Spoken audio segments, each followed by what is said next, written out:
Gloire à Dieu. Je vous salue tous ce matin dans le nom précieux de notre Seigneur et Sauveur Jésus-Christ, qui me donne l'opportunité de me tenir devant vous. Effectivement, je ne suis pas pasteur, c'est juste un frère. Amen. Amen. Le pasteur était là à l'instant, c'est lui qui a fait l'école de Béret. Et de temps en temps, il nous laisse le micro. Ce n'est pas une chose aisée, une chose facile, mais on compte sur la grâce de Dieu. Amen. Je compte sur la grâce de Dieu. Merci pour la prière, j'en ai besoin, car c'est Dieu qui fait toutes choses. Et que son nom soit béni ce matin. J'ai bien aimé ce chant qui disait « Dieu aime ses enfants ». Amen. Dieu aime ses enfants, il nous aime et il l'a prouvé au travers de Jésus-Christ. Et tu coûtes cher aux yeux de Dieu. Et Dieu était prêt à tout. Il a été prêt à tout pour toi. Il a été prêt à tout pour moi. Et c'est pourquoi il n'a pas hésité à donner son fils, Jésus-Christ. Amen. Il accomplit au travers de Jésus la plus grande œuvre. Il prouve qu'il aime réellement. Amen.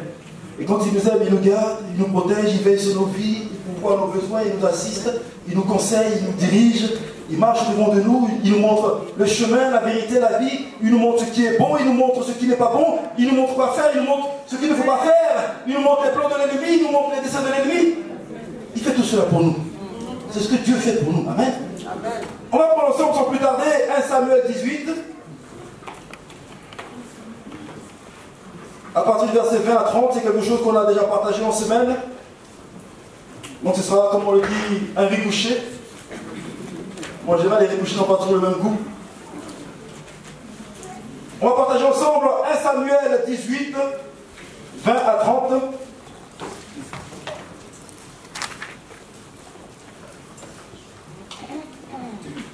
Michal, fils de Saül, aimait David. On informa Saül et la chose lui convint. Il se disait, je la lui donnerai afin qu'elle soit un piège pour lui et qu'il tombe sous la main des Philistins. Et Saül dit à David pour la seconde fois, tu vas aujourd'hui devenir mon gendre. Saül donna cet ordre à ses serviteurs, parlez en confidence à David et dites-lui, voici le roi est bien disposé pour toi et tous ses serviteurs t'aiment. Sois maintenant le gendre du roi. Les serviteurs de Saül répétèrent ces paroles aux oreilles de David et David répondit, croyez-vous qu'il soit facile de devenir le gendre du roi? Moi je suis un homme pauvre et de peu d'importance. Les serviteurs de Saül lui rapportèrent ce qu'avait répondu David. Saül dit, vous parlerez ainsi à David, le roi ne demande point de dot, mais il désire 100 prépuces de Philistins pour être vengé de ses ennemis. Saül avait dessein de faire tomber David entre les mains des Philistins. Les serviteurs de Saül rapportèrent ces paroles à David, et David agréa ce qui lui était demandé pour qu'il devienne gendre du roi. Verset 27. Avant le terme fixé, David se leva, partit avec ses gens, et tua 200 hommes parmi les Philistins. Il apporta leurs prépuces et en livra au roi le nombre complet, afin de devenir gendre du roi. Alors Saül lui donna pour femme Michal, sa fille. Saül vit et comprit que l'Éternel était avec David, et Michal, sa fille, aimait David. Saül craignit de plus en plus David, et il fut toute sa vie son ennemi. Les princes des Philistins faisaient des excursions, et chaque fois qu'il sortait, David avait plus de succès que tous les serviteurs de Saül, et son nom devait très célèbre. Amen. Amen. Que le Seigneur soit béni pour sa parole. Ce passage que je viens de lire nous relate une petite histoire. Ici, dans cette scène, il y a la fille de Saül, Milka, qui est tombée amoureuse de David. Et le roi Saül en a eu les échos. Et il a vu que c'était pour lui une très bonne occasion, car déjà, il voulait tuer David. C'est ce que le texte nous dit. Il voulait en finir avec David. Donc il s'est dit, bah, ça c'est une occasion parfaite, je vais lui donner ma fille, et après qu'il puisse avoir ma fille, je vais lui demander quelque chose. Et donc pour couper court, Saül a dit à David, ok c'est parfait, ma fille t'aime, je vais te la donner, tu vas devenir mon gendre, tu vas rentrer dans la famille royale. Qui n'aimerait pas rentrer dans une famille royale? David, il venait d'une famille pauvre.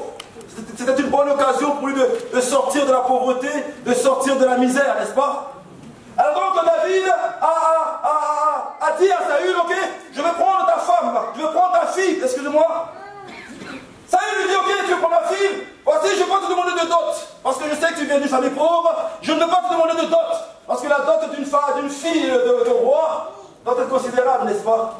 Mais ce que je veux te demander, puisqu'à cette époque, Israël était en guerre avec les Philistins, il dit Saül dit à David, ok, ce que je te demande pour avoir ma fille, c'est que tu combattes pour moi les Philistins et que tu me donnes son prépuce.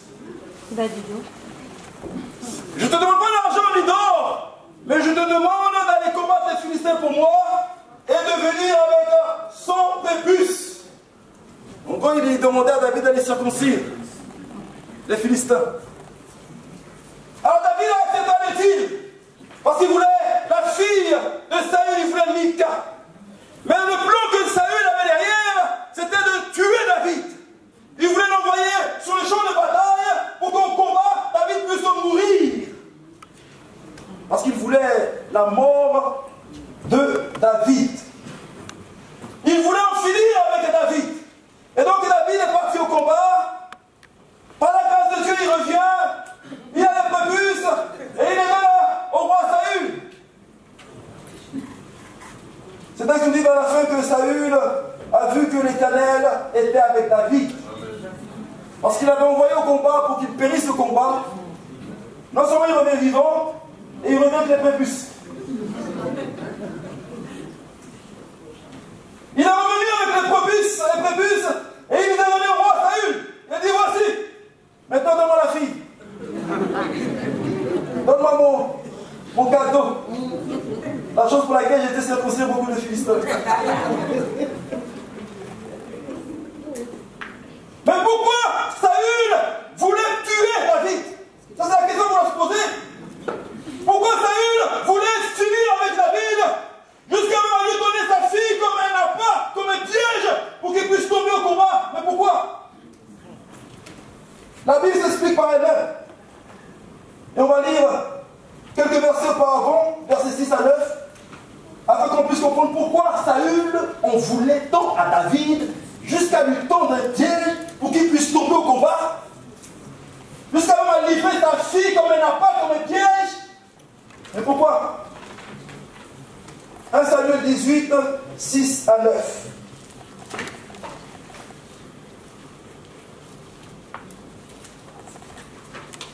Comme il revenait lors du retour de David, après qu'il eut tué les Philistins, les femmes sortirent de toutes les villes d'Israël au devant du roi Saül, en chantant et en dansant, au son des tambourins et des triangles et en poussant des cris de joie. Les femmes qui chantaient se répondaient les unes aux autres et disaient Saül a frappé ses 1000 et David ses 10 000. Saül a frappé ses 1000 et David ses 10 000. La différence. Saül fut très irrité. Il fut pris d'une très grande colère. Parce que les femmes ont chanté que lui il avait tué 1000 et que David il avait tué 10 000. Saül dit on nous donne 10 000 à David et c'est à moi qu'on nous donne seulement 1000. Il ne lui manque plus que la royauté.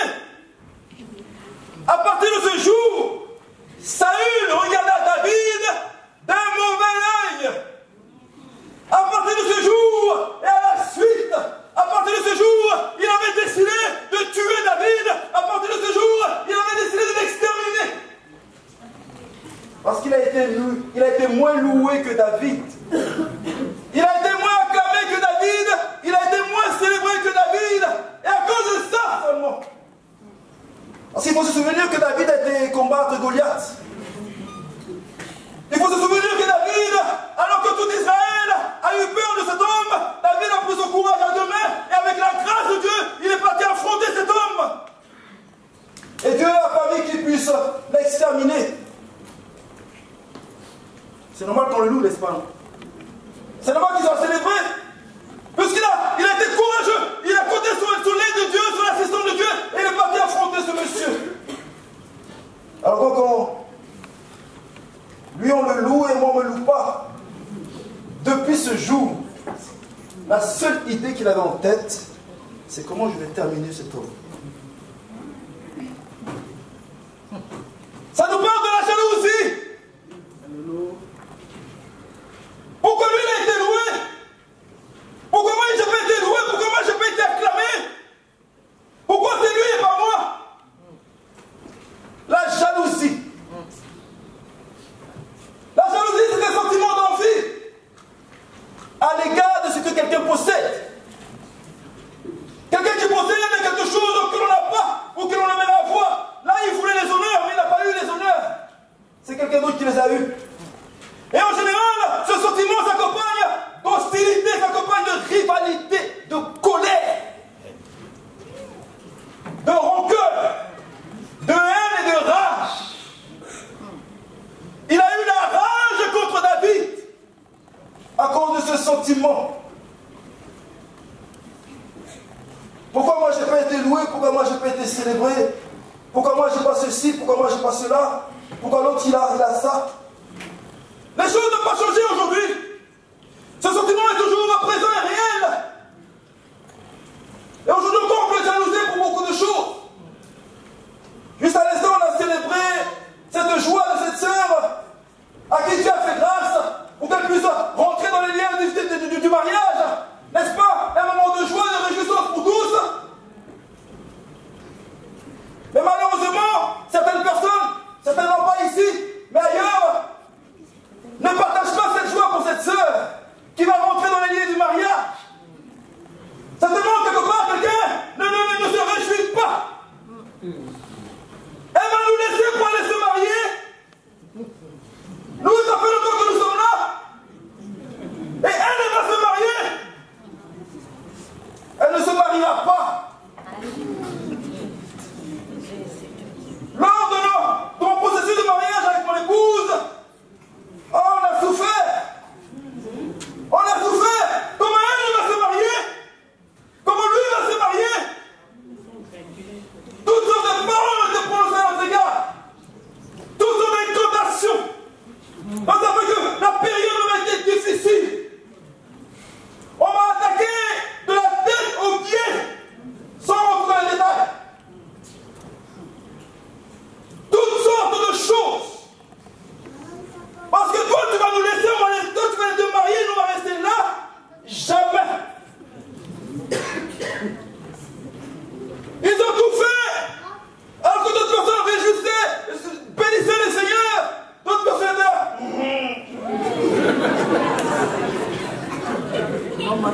Ah bon, c'est comme ça? On va voir si vous allez vous marier. La jalousie. Seigneur. Attaquer de partout. Même dans le mariage, toutes sortes de choses pour ne pas que ça aboutisse. Même dans les fiançailles, pour ne pas que ça aboutisse. Mais Dieu aime ses enfants, alléluia. Dieu aime ses enfants. Et Dieu a permis dans sa grâce que ce qui devait arriver, arrive. On s'est marié, on a béni le Seigneur. Et c'était un sujet de joie. Pour ceux qui n'ont pas voulu se réjouir, tant mieux pour eux. Maintenant, on s'est réjoui avec ceux qui voulaient se réjouir avec nous. Donc aujourd'hui, on est jalousé pour un peu de tout. Tu seras jalousé parce que tu t'es marié. Tu seras jalousé parce que tu as un mari, une femme. Parce que tu as des enfants, ils vont te jalouser. Parce que Dieu t'a fait grâce, tu as une maison, tu as eu la santé, tu as été guéri. Tu seras jalousé parce que tu as eu le travail. Dieu t'a ouvert les portes du travail. Tu seras jalousé à cause des papiers.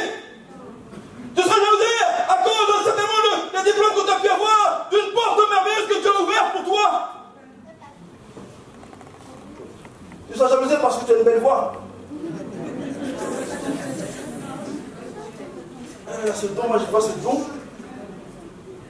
Comment elle peut chanter comme ça et moi je n'arrive pas à chanter comme ça? Tu seras jalousé parce que tu es une belle demoiselle et si moi je t'aime ou un bel homme. On est tous bons devant Dieu, mais il y a des personnes qui apprécient les autres plus qu'eux-mêmes. Moi, je bénis le Seigneur de ce qu'il m'a fait tel que je suis. Amen.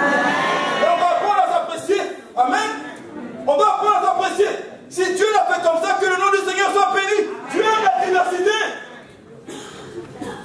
On peut être jalousé pour tout. Mais ce que les gens ne comprennent pas, c'est que tout ce qu'un homme ou une femme peut avoir ici-bas sur la terre, lui est accordé par Dieu. Amen. Tout ce qu'un homme et une femme peut avoir ici-bas sur la terre, lui est accordé par Dieu. Si Dieu, dans ce peu, m'a béni ou m'a fait grâce, il est où ton problème? Si Dieu ouvre une petite porte pour moi pour que je puisse y rentrer, il est où ton problème? Toute grâce excellente et tout don parfait descend d'en haut du Père des Lumières. 1 Corinthiens 4 nous dit, qu'as-tu reçu? Qu'as-tu que tu n'as reçu? Pour dire tout vient de la part de Dieu. Ne t'en prends pas à ton frère, ne t'en prends pas à ta soeur, ne t'en prends pas à ton prochain. C'est Dieu qui fait grâce. Et ce qu'il a fait pour lui, il peut aussi le faire pour toi, n'est-ce pas?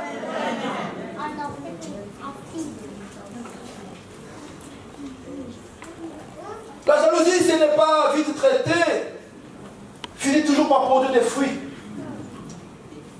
Toujours elle produit des fruits. Et ces fruits, on les a vus. La rage. Ce mot est naturellement associé aux animaux, n'est-ce pas?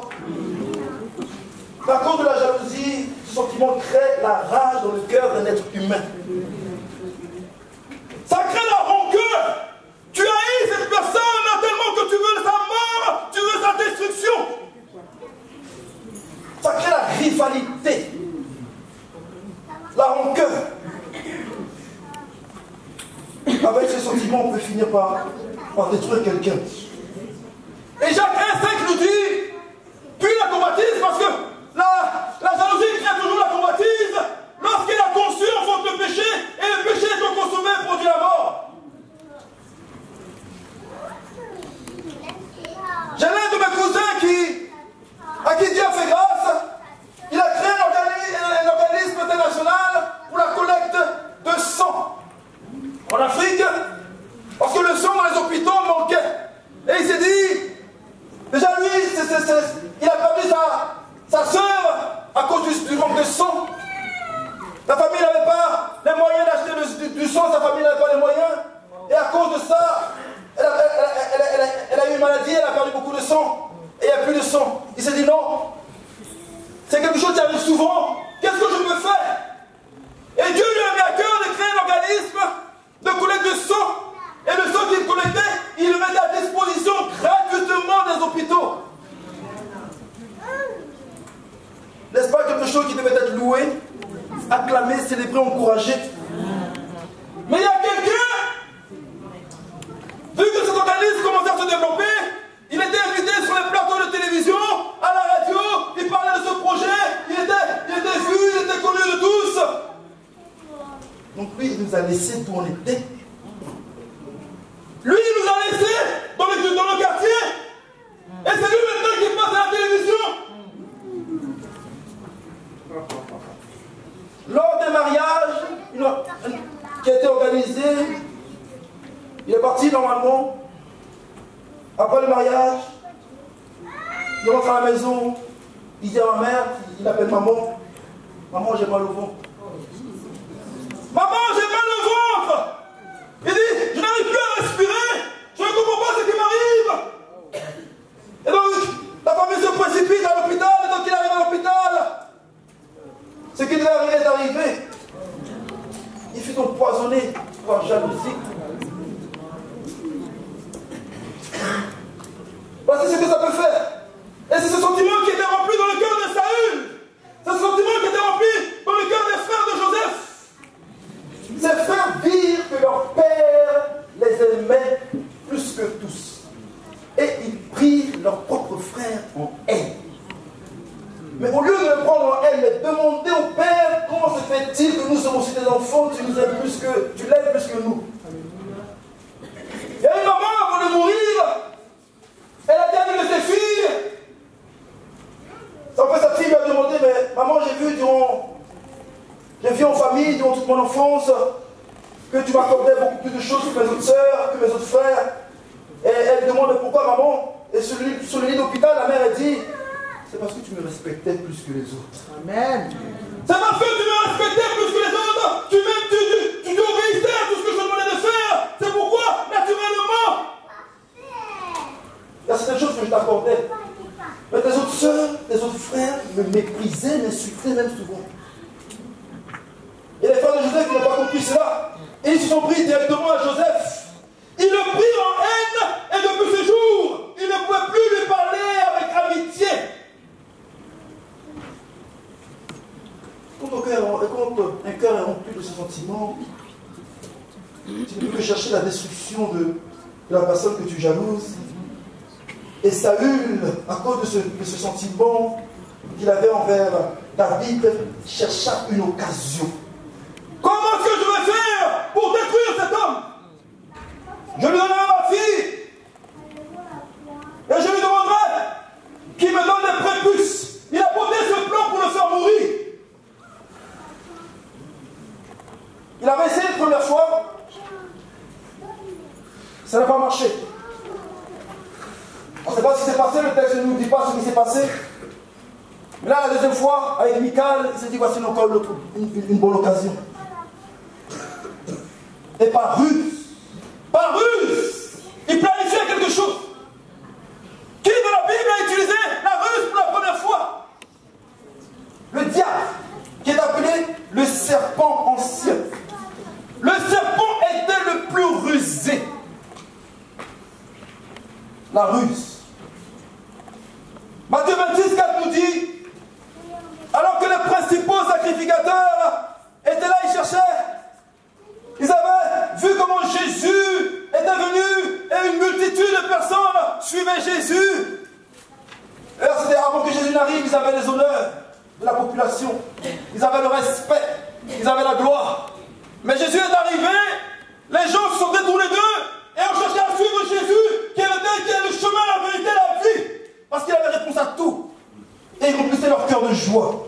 À partir de ce moment, Matthieu 26, 4 nous dit, les principaux sacrificateurs et les anciens du peuple se réunirent dans la cour du souverain sacrificateur, appelé Caïphe, et ils délibérèrent sur les moyens d'arrêter Jésus par ruse et de faire mourir.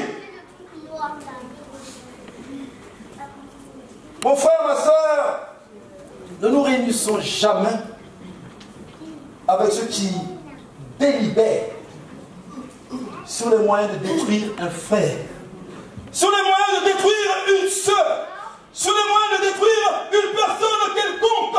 Ne nous asseyons jamais avec eux.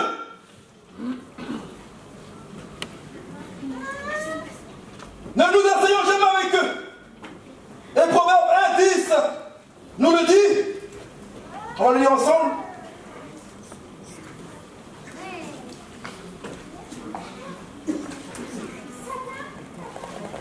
Cela qui planifie. Proverbe 1, à partir de verset 10 à 18. Mon fils, si les pécheurs te séduisent, veulent te séduire, ne te laisse pas gagner. S'ils disent, viens avec nous, dressons des embûches, versons du sang, tendons les pièges à celui qui se repose enfin sur son innocence, engloutissons-les tous vifs comme le séjour des morts. Et tout entier comme ceux qui descendent dans la fosse, nous trouverons toutes sortes de biens précieux. Nous remplirons le butin de nos maisons.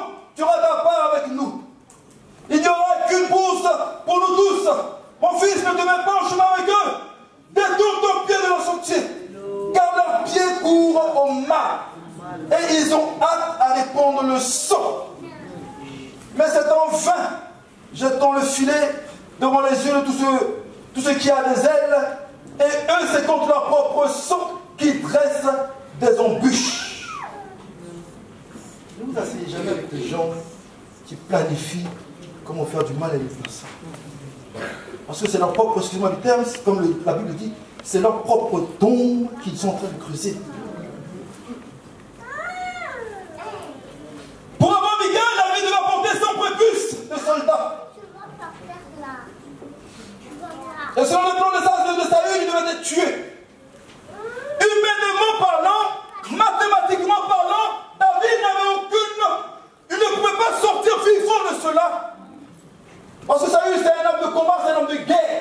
il sait comment ça se passe. Donc selon son plan, selon son calcul, David ne pouvait pas sortir vivant de cela.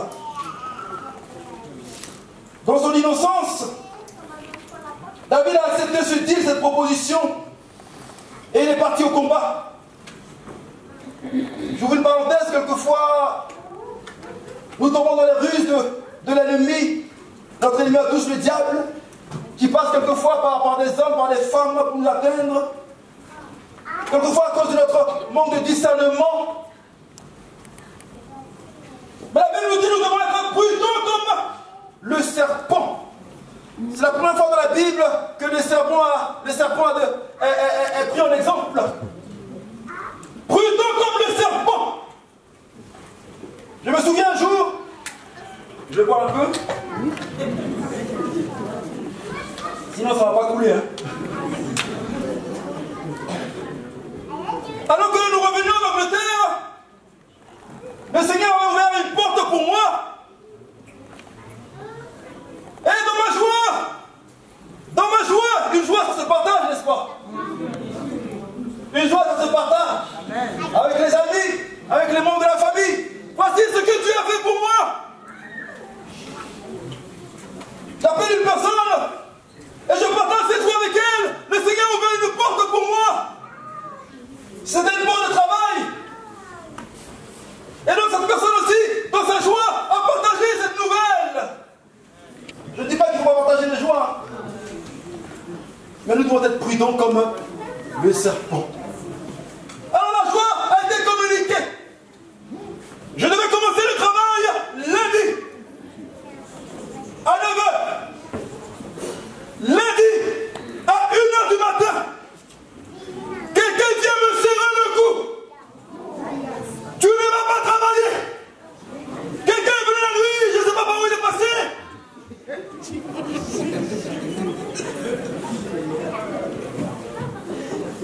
Il a serré mon cou. Mon épouse s'est réveillée. Elle a commencé à prier. On a prié ensemble. On a appelé mon grand frère pour qu'il vienne nous soutenir dans la prière à 1h du matin. Je devais commencer le boulot à 9h. Apparemment, quelqu'un ne s'est pas réjoui de cette bonne nouvelle. Il ne s'est pas réjoui avec moi de cette bonne nouvelle. Mais Dieu aime ses enfants. Et il a permis que ma gorge soit libérée. Et je suis parti travailler lundi au nom de Jésus. Parce que Dieu m'aime. Il m'a gardé, il m'a protégé. Je ne dis pas qu'il ne faut pas partager les bonnes nouvelles. Mais Dieu nous apprend aussi la prudence et la sagesse. Alors que Néhémie de la Bible avait travaillé à la reconstruction de la muraille, il y a un homme qu'on appelle Tobija et les Sambala. Ils sont venus voir Néhémie. Ils ont vu que la muraille commençait à avancer. Ils ont donné un rendez-vous un soir à Néhémie. Viens, on va discuter un peu de ton projet. On va voir ensemble comment on va participer pour que cette muraille avance. La Bible nous dit que Néhémie a dit non. Je ne peux pas quitter ce projet maintenant, je dois le terminer. Parce qu'effectivement, ces gens avaient prévu de lui faire du mal. Ces gens ne voulaient pas que cette muraille, cette forteresse soit élevée. Ils ont planifié quelque chose.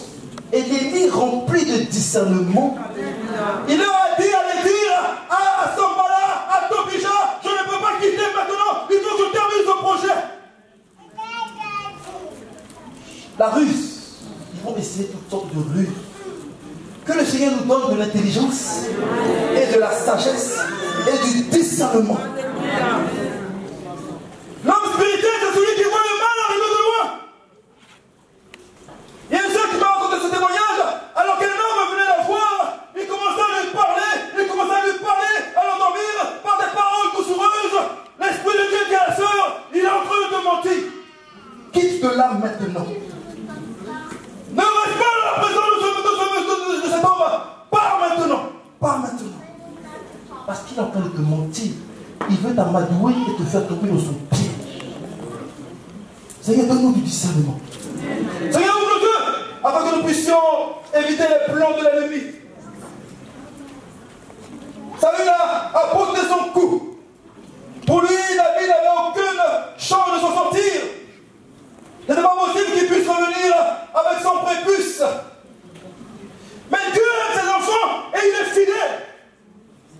Malgré l'innocence de David, effectivement, nous ne pouvons pas déceler totalement et parfaitement tous les plans de l'ennemi, de ceux qui nous en veulent. Nous sommes humains, nous ne sommes pas Dieu. Malgré son innocence, il est parti et Dieu n'a pas permis que le plan maléfique de Saül réussisse. Alléluia. Non seulement il n'est pas mort au combat, mais encore, il est revenu non pas avec 100 prépuces, mais il est revenu avec 200. Alléluia. On lui demande 200 prépuces, il revient avec 200 pour dire que Dieu était avec lui. Dieu l'a aidé par sa puissance. Et il est sorti vainqueur. Les gens de jaloux, certainement, ils planifient des choses. Ils se disent, tu ne vas pas sortir de là indemne. Mais Dieu est fidèle. Alléluia. Alors que les frères de Joseph l'ont vendu en tant qu'esclave. Et nous savons que quelqu'un qui était un esclave, c'est l'état humain le plus bas. Il n'y a pas plus bas. Et il a été vendu par ses frères. Ses propres frères.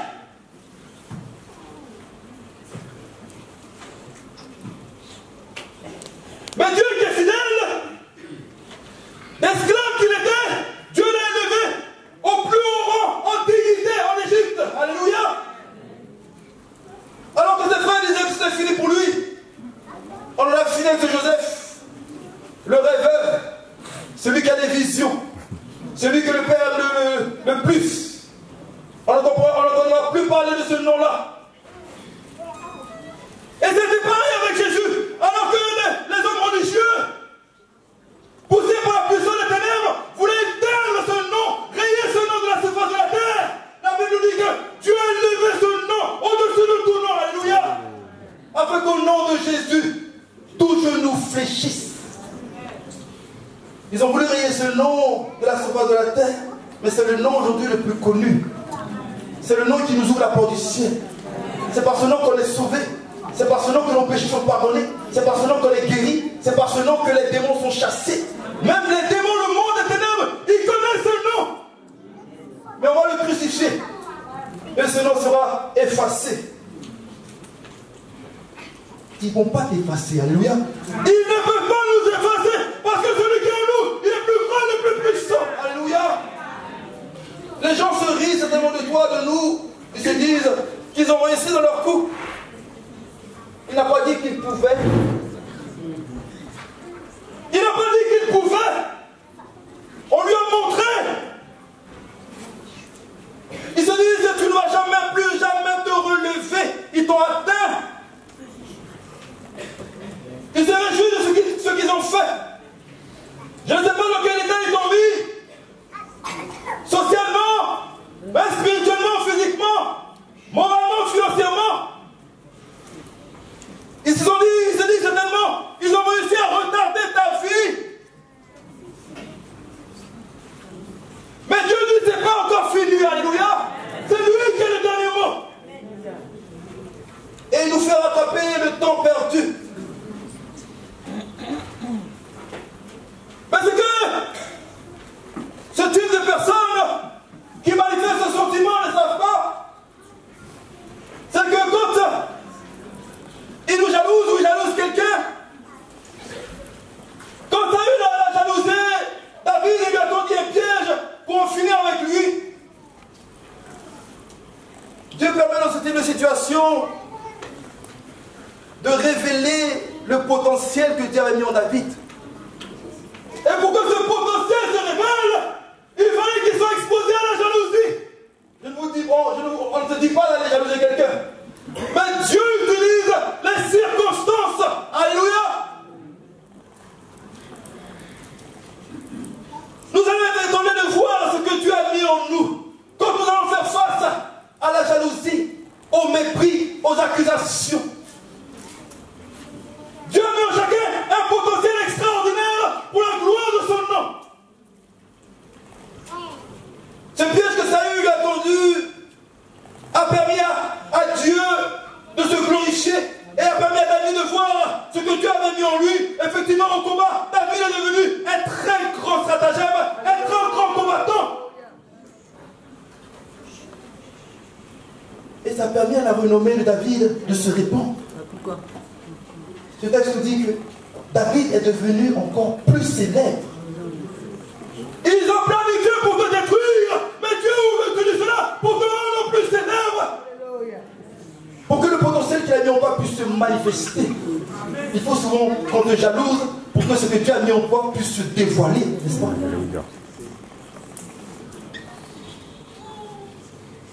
Il a fallu que Joseph soit jalousé, qu'il soit mis en prison, qu'il soit fait esclave, pour qu'un jour Dieu puisse se révéler en lui.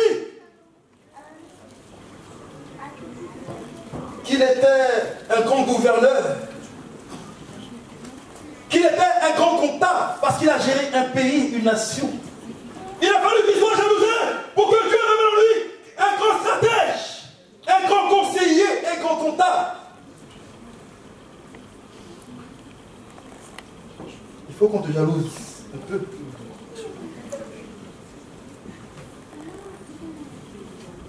Ils vont reconnaître que David, Saül a reconnu que Dieu était avec David. Parce que tout ce qu'il essaie de faire ne marche pas. Mais au contraire, c'est comme s'il aide. C'est comme s'il aide David à se être propulsé, à être glorifié, à être honoré. Être encore plus célèbre. À partir d'aujourd'hui, vous pouvez commencer à me jalouser.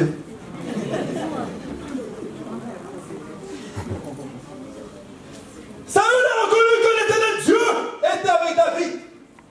Ils vont reconnaître que tu es une fille et un fils de Dieu.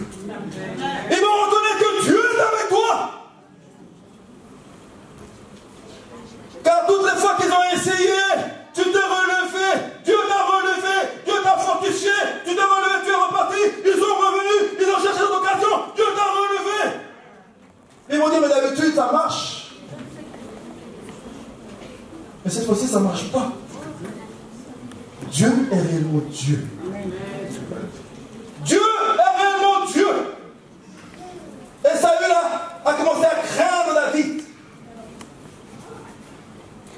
Ils vont dire que Dieu est réellement son Dieu.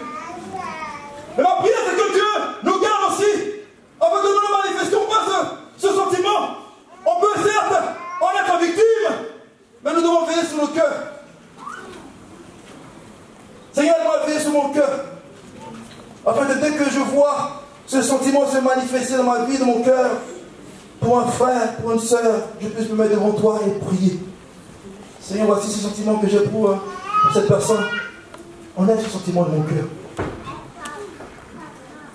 C'est pourquoi Dieu, quand il a libéré Israël de l'Égypte, de l'esclavage de l'Égypte, il leur a dit, tu ne combattras pas la maison de ton frère. Tu ne combattras pas sa femme, son mari, ses enfants, ses biens, quoi que ce soit. Parce que Dieu savait ce que ce sentiment peut créer.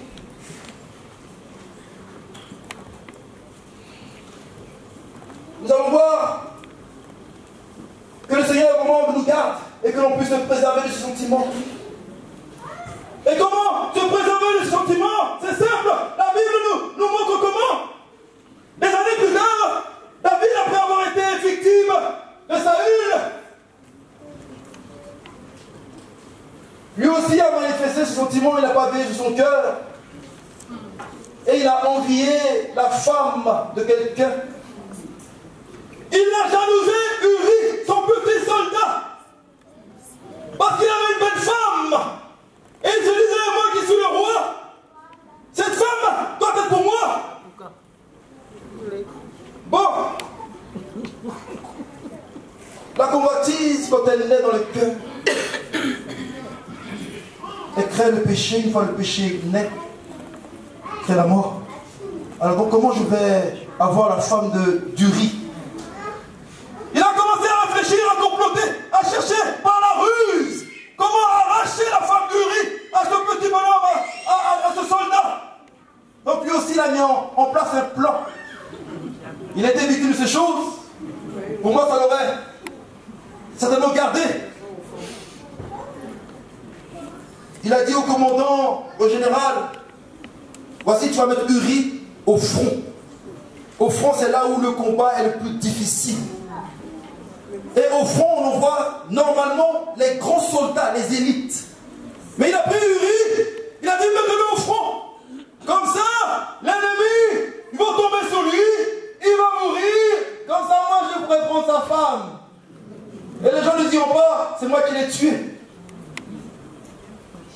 La jalousie, la convoitise a poussé David à commettre le meurtre. Urie est mort. Il a pris sa femme.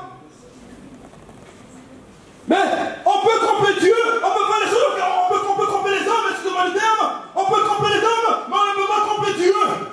Ce qui s'est fait en secret dans le cœur, Dieu l'a révélé. Et Dieu emmena Nathan vers David. On va le lire ensemble.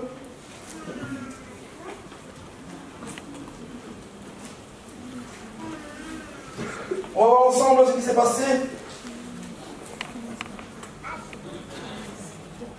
Dans 2 Samuel 12.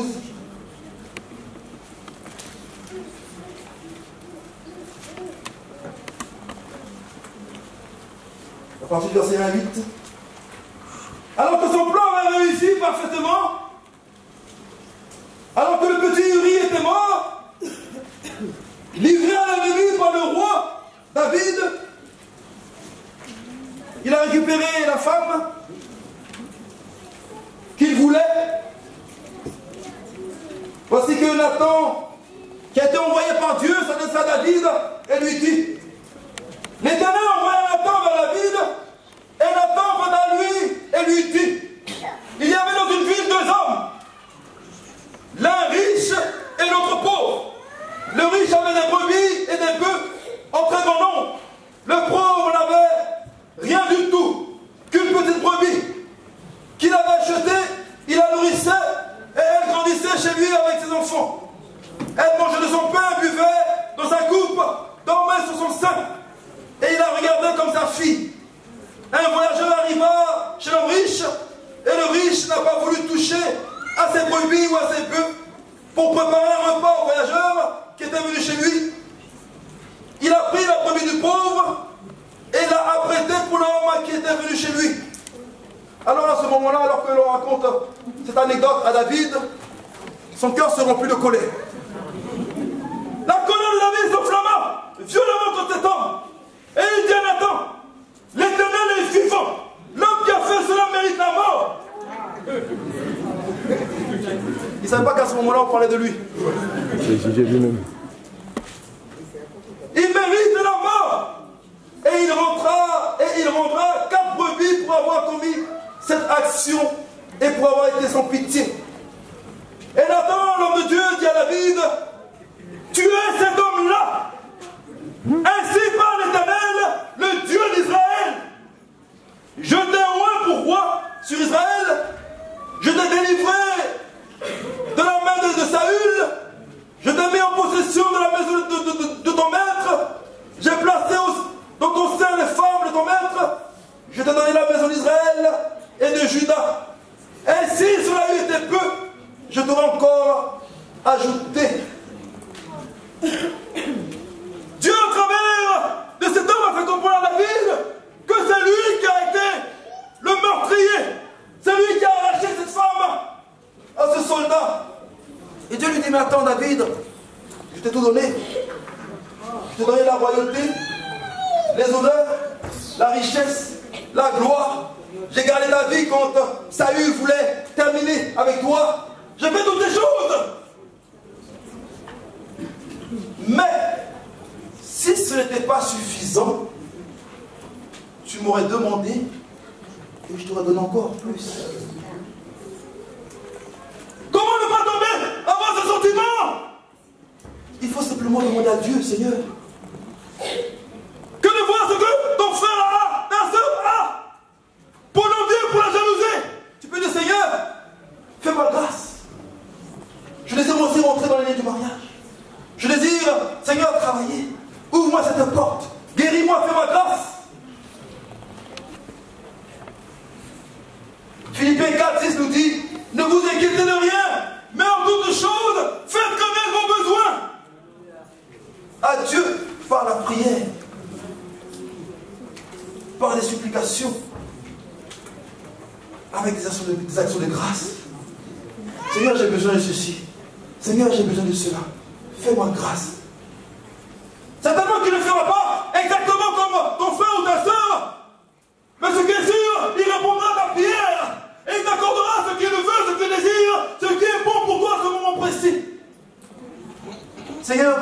de nous et que ce sentiment ne trouve pas sa place dans nos cœurs. Si un frère, une sœur est béni, on se réjouit ensemble, on glorifie Dieu. Amen. Dieu aime ses enfants, il ne les oublie pas, il fait chaque chose bonne en son temps.